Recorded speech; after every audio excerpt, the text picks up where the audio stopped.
A debilitating disease is a trial not just for those who contract it, but for everyone else in the family as well. From John Blackstone now, an unblinking look at a particularly cruel disease and the full gamut of human reactions that its onslaught can provoke. I'm so sorry. I'm so sorry. If you have heard of Huntington's disease at all, it may be because of Carol Carr, the 63-year-old mother who killed her two bedridden sons in a Georgia nursing home. She shot them, she says, to stop their suffering with the disease. As Carr awaits trial for murder, her tragedy has given new urgency to the mission of Chris Furbee. When I heard about the case, I kept saying to myself, I want to do something. He is caretaker of a municipal park in Marin County, California. But his real work these days is to make others understand Huntington's, an incurable inherited disease that haunts the families of some 250,000 Americans. Huntington's is the disease that cut short the life of folk singer and songwriter Woody Guthrie, who died in 1967. Chris is convinced that Carol Carr was led to her desperate act because the world around her doesn't comprehend the unique torment of Huntington's. She would go in day after day and see her sons, deteriorating to a point where, they can't do anything. To help others understand, Chris is now reliving his mother's deterioration with Huntington's, a vibrant woman whose passion was painting. Chris is creating a documentary from hundreds of hours of videotape. I allowed myself to film my mom in that vulnerable state that she was in. As the defective Huntington's gene disrupted her brain, Chris's mother, Rosemary, was seized by the uncontrollable movements that mark the disease. Today's Mother's Day, and it hasn't started out to be a happy one. Chris shot the video in 1995, largely as a personal diary. I remember when I first saw my mom in 5 years. I couldn't believe it, because my memories of my mom she's so beautiful, and that's what I want to keep in my head. The movements are sometimes called Huntington's dance, and that's what Chris calls his documentary. It begins with his return home to West Virginia. I ran away from her and trying to run away from Huntington's disease too, but you can't run away from it because it stares me in the face every day. Children have a 50-50 chance of inheriting the disease from their parent. I can't help but think, is that my fate? Is that what lies ahead for me? Once, there was no way of knowing who had inherited the defective gene until symptoms started. But now, a genetic test can reveal the future. One of these days, I'm going to have those movements. Which is how Chris found out that he too has the Huntington's gene. Symptoms usually begin about age 40. You are now? I'm 36 now.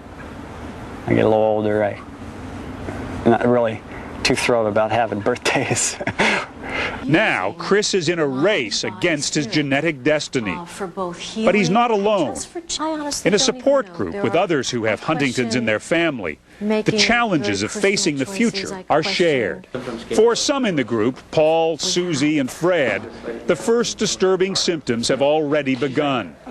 Martina has just tested positive for Huntington's. Susan doesn't have the disease, but her husband did, and both her daughter and son now have Huntington's.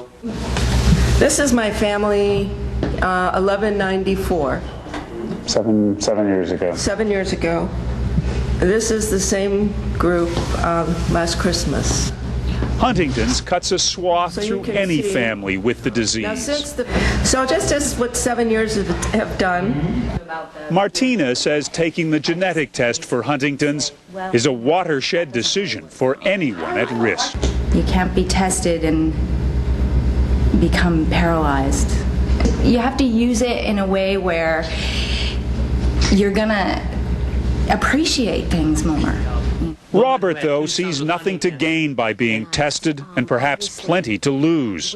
If I get tested, the anything I do medical goes right back to my job. Barbara sees the future presenting difficult choices of life and death.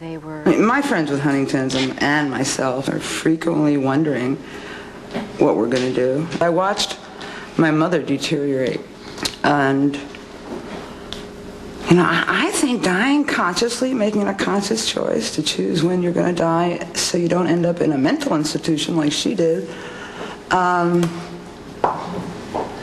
is appropriate for somebody going through something like this. But so it's a tough call.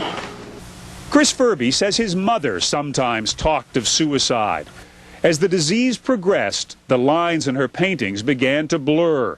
Still, she struggled to continue her art, to remain independent. She died confined to a nursing home 2 years ago. Most in the support group have watched their own parents go through it and know all too well what could lie ahead for them. In Susie's family, the toll keeps rising. My brother died a year and a half ago, and my other brother's dying. And I'm starting to feel all my, my symptoms come up and stuff. I'm dropping things, coffee, and I'm banging into stuff. But even in Susie's family, hope survives. Beside her at the support group is her niece, Jocelyn. She's pregnant. Yeah, 3.5 months. Actually, it was a hard decision because obviously I have Huntington's. My whole family pretty much has it. So Jocelyn has decided not to test her baby for Huntington's. She is confident in her child's lifetime research will find answers. I figure, baby has 40 years. That's a really long time. Bet on science and time. So there's got to be something positive in it. I get scared from time to time. I'm not 100% okay with this disease, but I feel that I'm fairly okay with the fact that I will get sick one of these days, and that I'm not going to let this thing, drag me down.